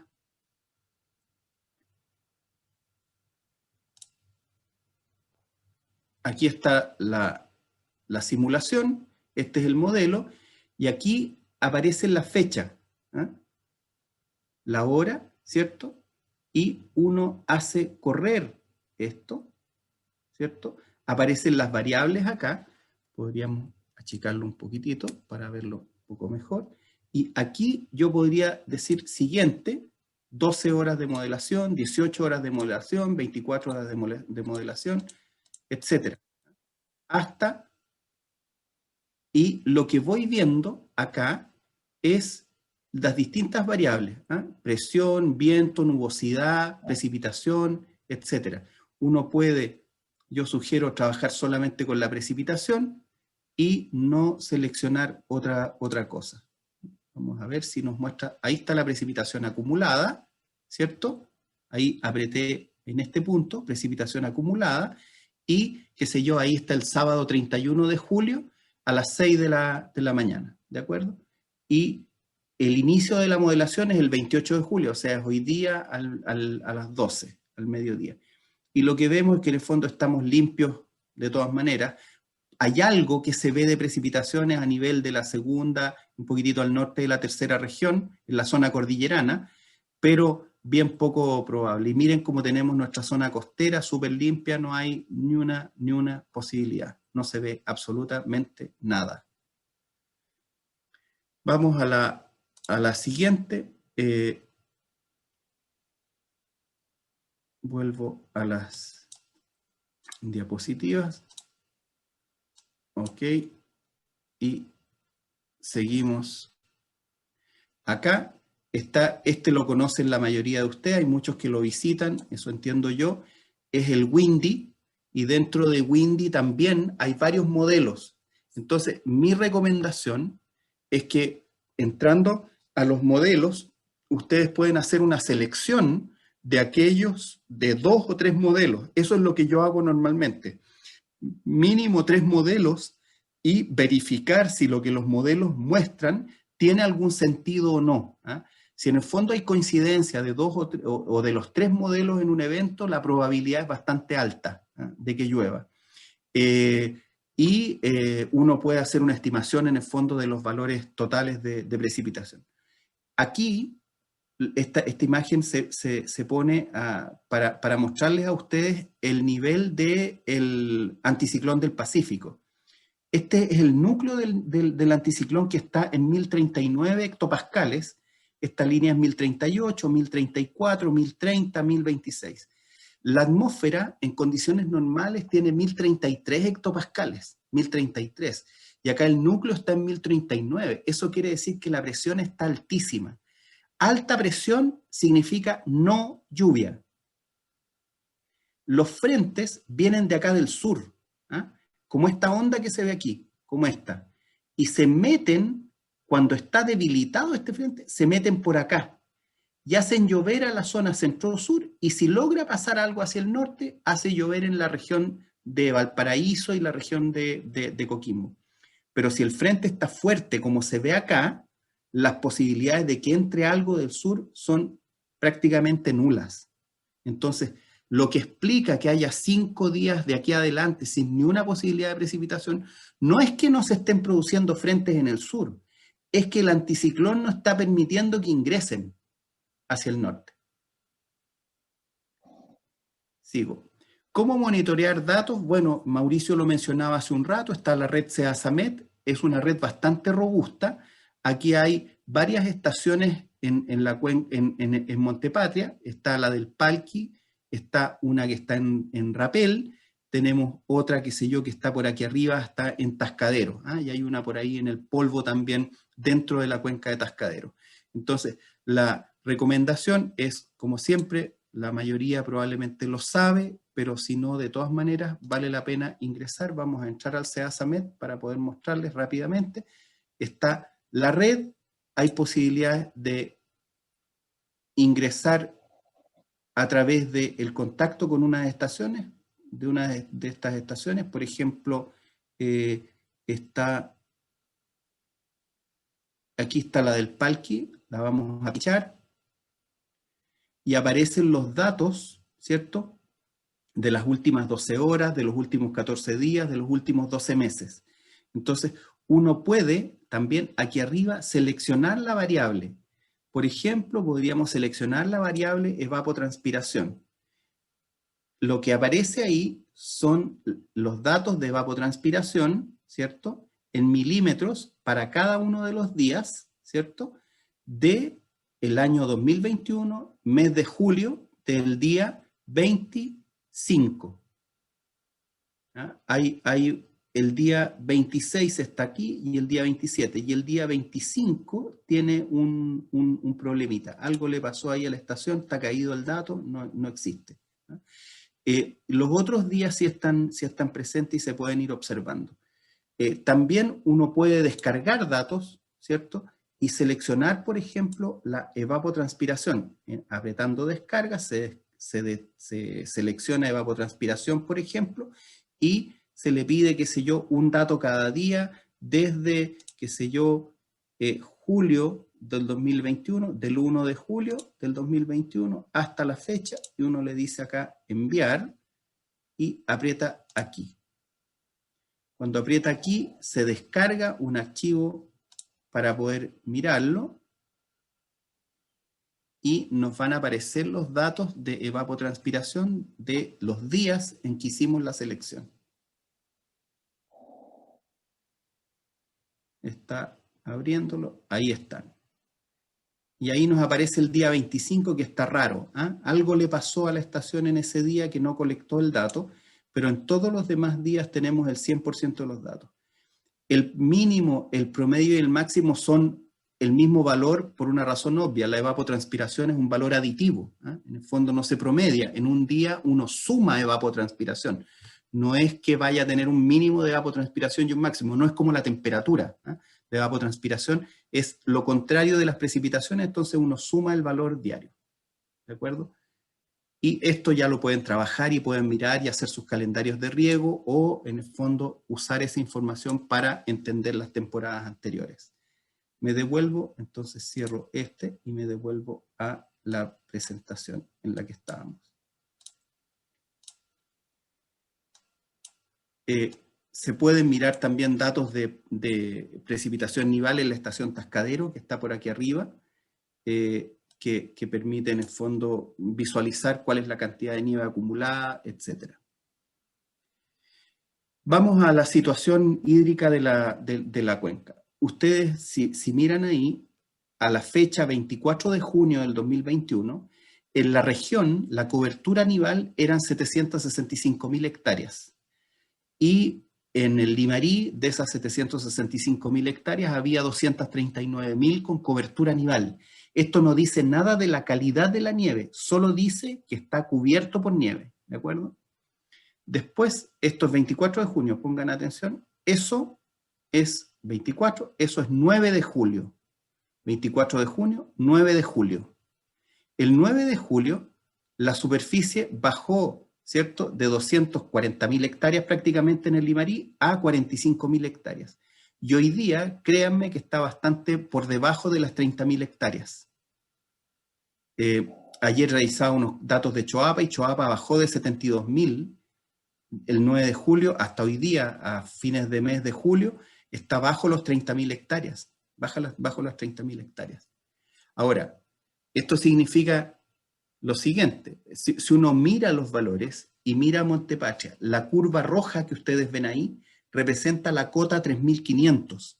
Entonces, en el fondo, la nieve que hay presente la van a encontrar más o menos a los 3.500 metros de altitud.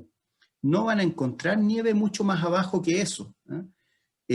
Por lo tanto, también la expectativa es que la nieve que va quedando es de verdad la que está en una altitud bastante mayor.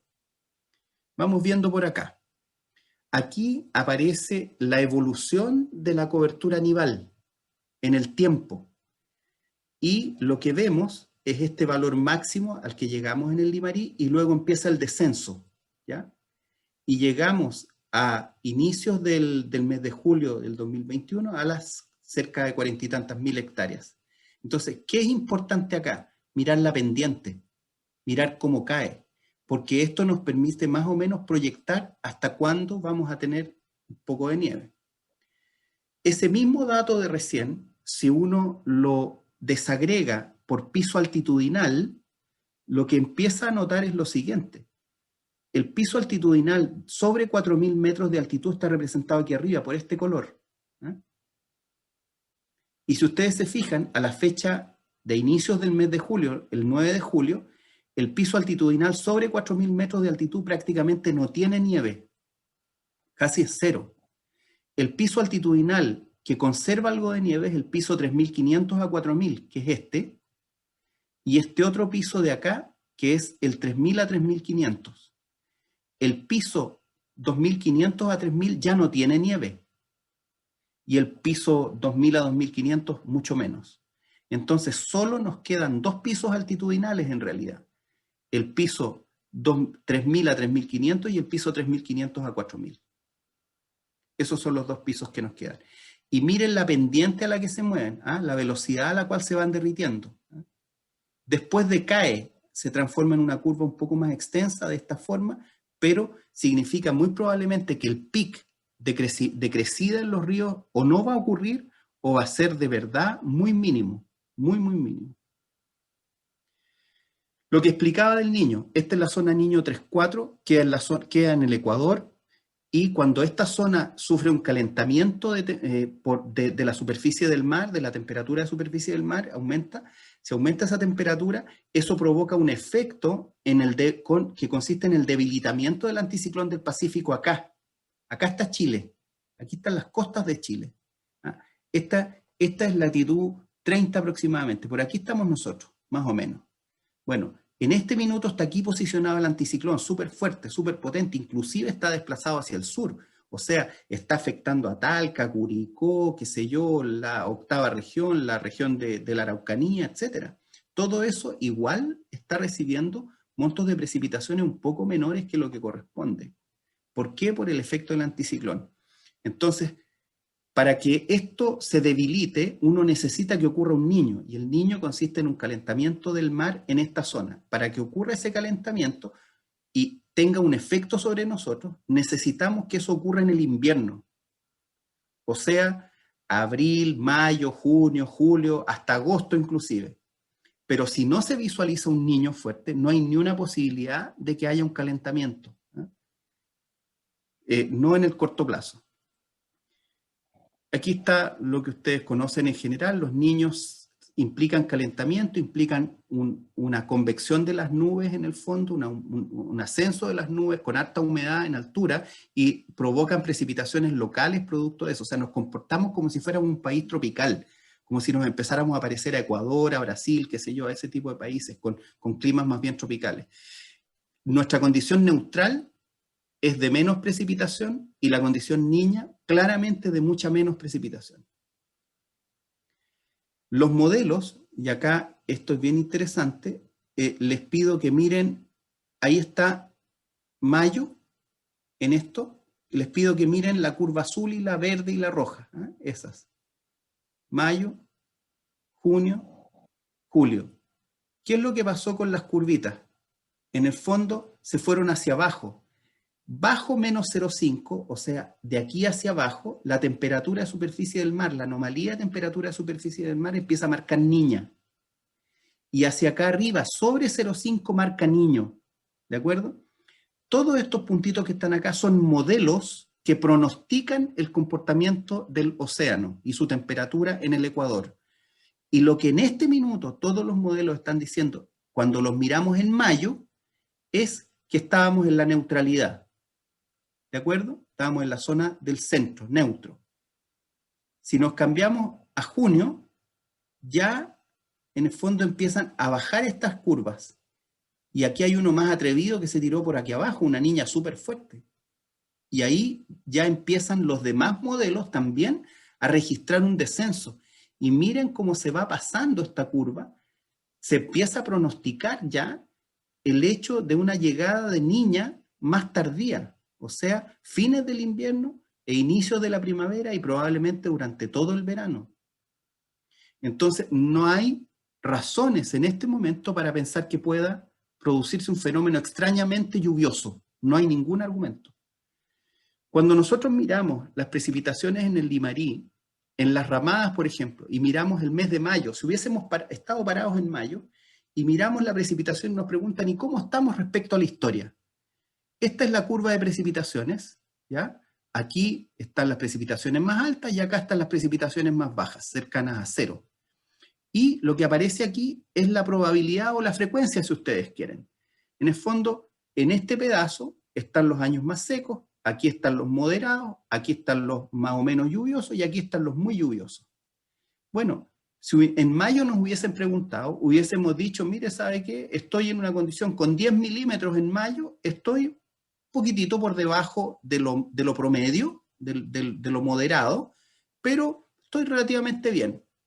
Pero en junio, con una precipitación de 17 milímetros, ya estamos en una condición bajo el 75% menos lluvioso, más seco.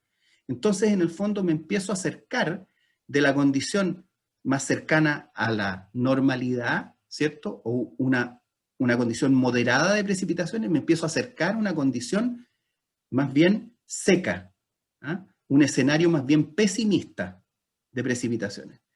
Me paso a julio y mi condición en julio es 0 milímetros. ¿Qué es lo que va a pasar? O sea, vamos a terminar julio sin lluvia y por lo tanto vamos a estar en julio en un escenario efectivamente pesimista. Definitivamente. ¿De acuerdo? Y no hay mayores argumentos para pensar que esto pudiera revertirse. ¿Cómo se distribuyen las precipitaciones?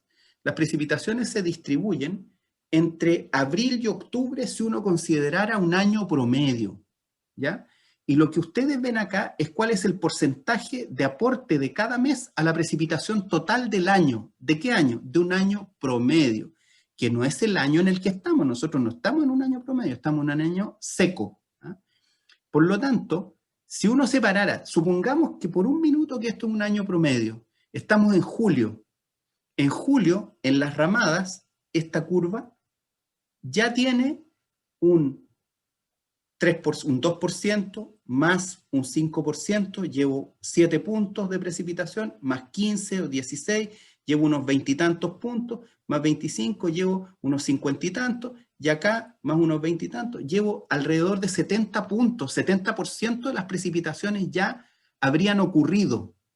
Y me queda agosto, septiembre y octubre en la condición de un año normal, que no es este, pero solamente para calcularlo. Significa que en el fondo me quedan como 16 o 17 puntos de precipitación que podrían ocurrir en agosto, ese es un porcentaje, me queda un 4% en septiembre y un 2% en octubre. Entonces me queda alrededor, qué sé yo, de un 20% por precipitar, un 25% por precipitar en un año normal, que no es este. ¿De acuerdo? Este es el año en el que estamos, este es el año, es la realidad pesimista. ¿Qué es lo que ocurre? Aquí voy sumando el porcentaje de aporte a las precipitaciones de un año pesimista. Cuando termine julio, o sea, a fines de esta semana, vamos a haber completado el 82% del total de las precipitaciones ocurridas en un año pesimista hasta el mes de julio. Lo que significa que nos queda un 18% del total de las precipitaciones de un año pesimista que podrían caer entre agosto, septiembre y octubre. Siendo agosto un mes que nos podría aportar unos 6 o 7% del total de las precipitaciones de un año seco, que es muy poco.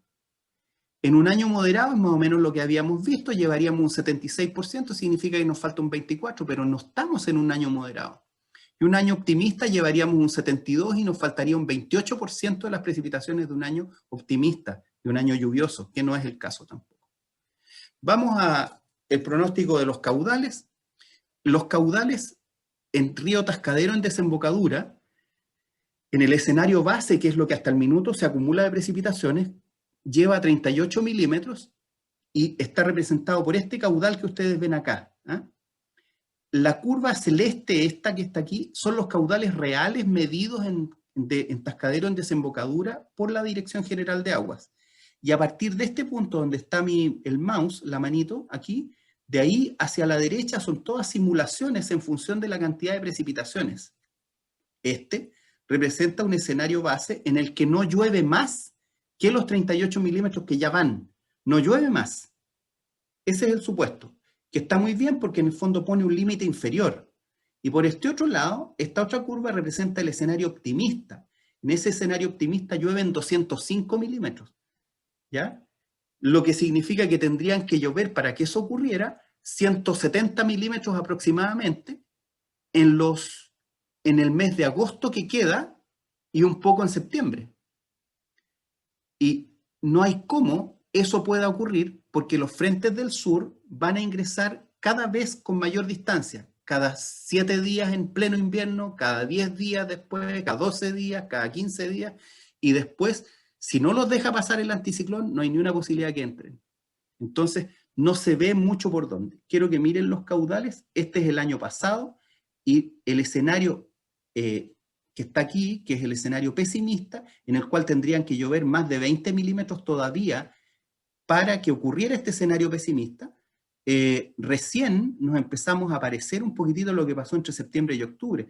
Se ve un poquitito del pic, pero nada. Si no lloviera más, este va a ser el escenario y se puede llegar a, qué sé yo, 50 o 40 litros partido por segundo pasante en desembocadura de Tascadero y con un pic máximo de, qué sé yo, 120, 130 litros partido por segundo, que es súper, súper bajo. El escenario optimista ni siquiera hay que discutirlo.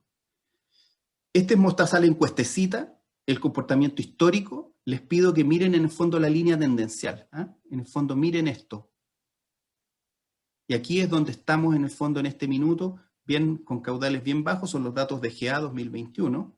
Lo que ustedes ven acá es la curva de probabilidades de caudales en Mostazal en cuestecita. La curva segmentada, esta, representa un año correspondiente al 97% más seco de las series temporales que hay.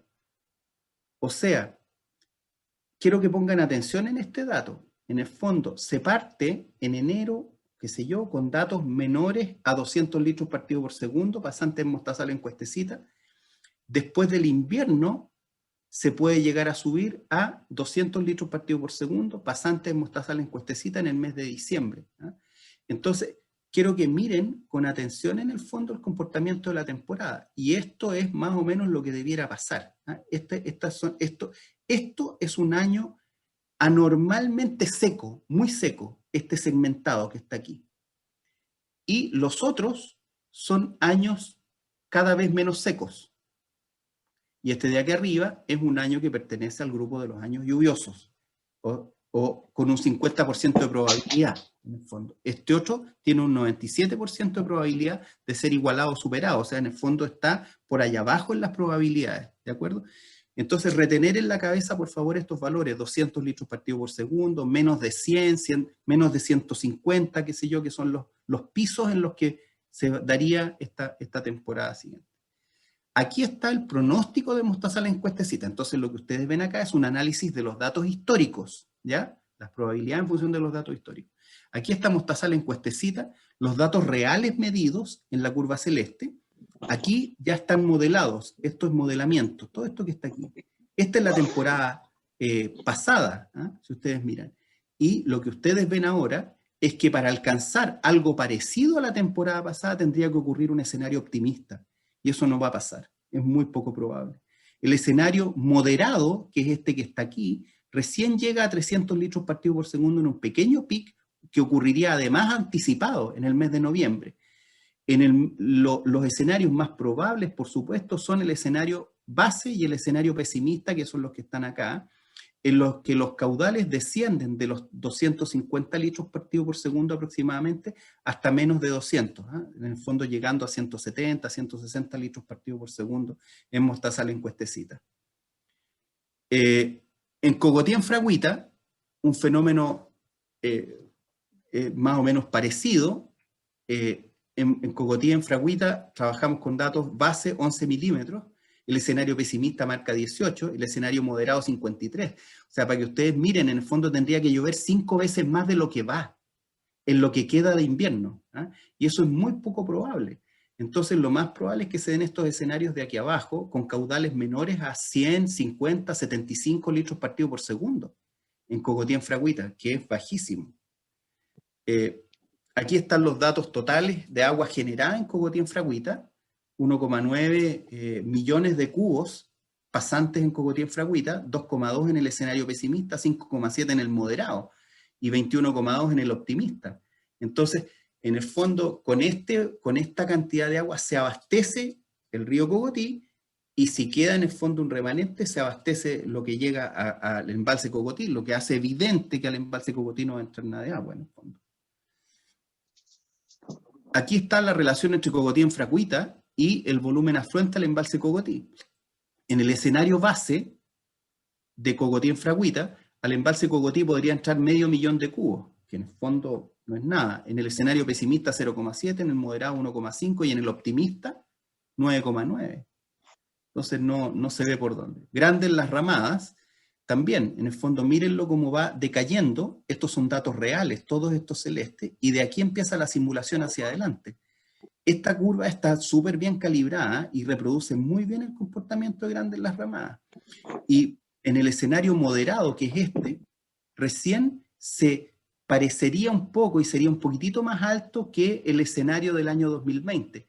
En el escenario pesimista, en el que se necesita pasar de 38 a 63 milímetros, o sea, necesitamos que lluevan más o menos 30 milímetros más en las ramadas, en grandes las ramadas, en lo que queda de invierno, y para que eso ocurra, también es poco probable. Si eso llegara a ocurrir, se podría dar esta curva que está aquí, que es más mala que la del año pasado, y se llega a caudales que ya bajan de los 500 litros partido por segundo en los meses de enero, febrero, marzo, abril en el fondo. O sea, el término de la temporada se viene bien complicado para los caudales basales, para el escenario base.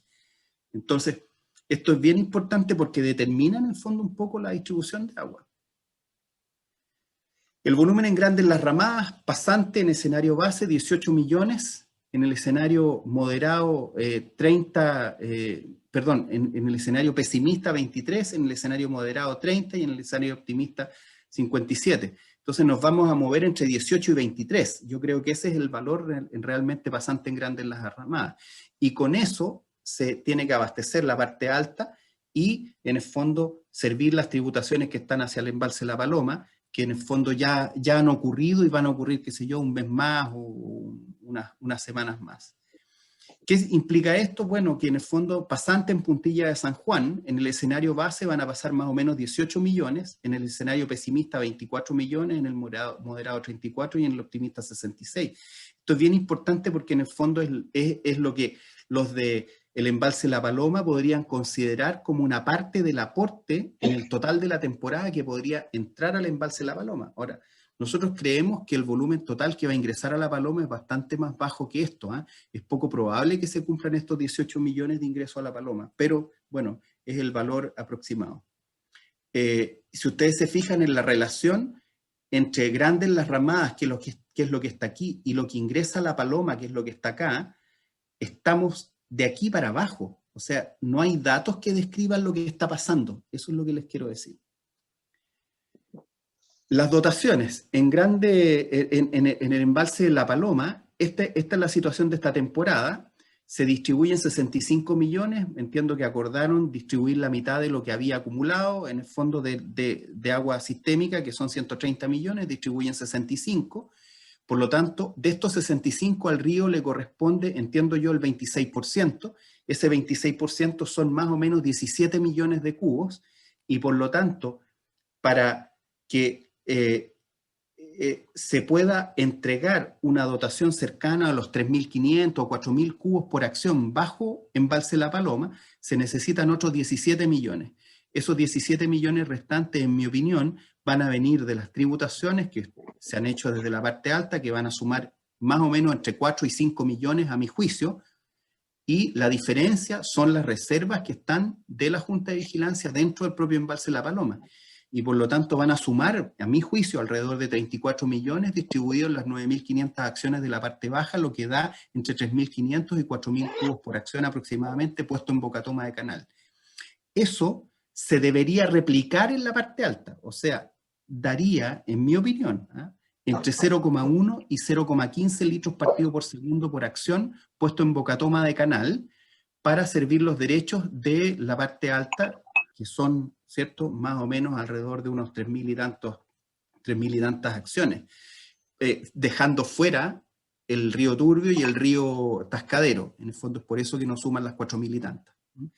Y eso significa en el fondo que de los 12 meses del año, voy a armar un cuento más o menos, en el fondo 8 meses serían con 0,1 litros partido por segundo por acción, y los otros 4 meses serían con 0,15 litros por segundo por acción.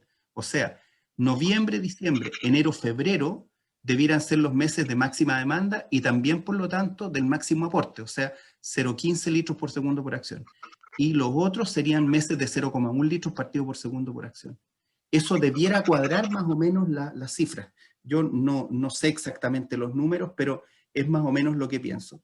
Lo que les comento es lo que está explicado acá, tanto en grande para la situación del río Grande bajo La Paloma, 34 millones, y en la parte alta se necesitan en el fondo los 18 millones que va a producir la cuenca aproximadamente, 5 millones de importación, y con los 13 restantes se podría abastecer una cantidad similar en ambos lados, y por lo tanto cumplir con esta idea de 0,1 a 0,15 litros por segundo por acción.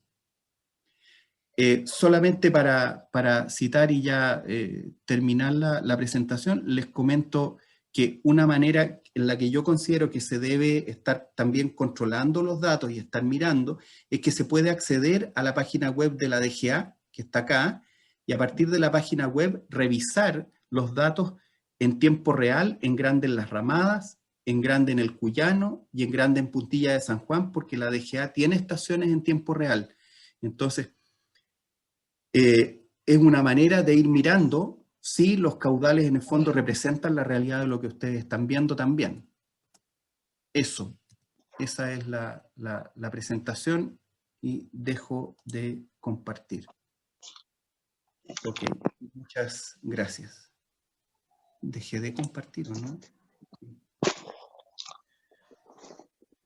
Muchas gracias, don Pablo, por la presentación. Mauricio, muchas gracias por su presentación nuevamente. No sé si hay alguna persona que quiera hacer alguna pregunta a los profesionales de la Universidad de La Serena.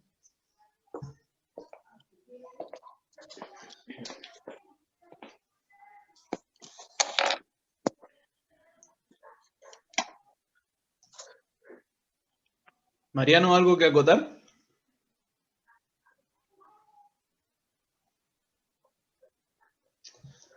Nada que contar, solo que reafirmar un poco lo que señalaba Mauricio en su presentación, de que dentro de las actividades que tenemos planificadas en el marco de los GTT, en conjunto con PROMRA y Quirayanco, se va a realizar un curso más especializado para justamente puedan manejar estas herramientas de programación de riego asociado a imágenes satelitales.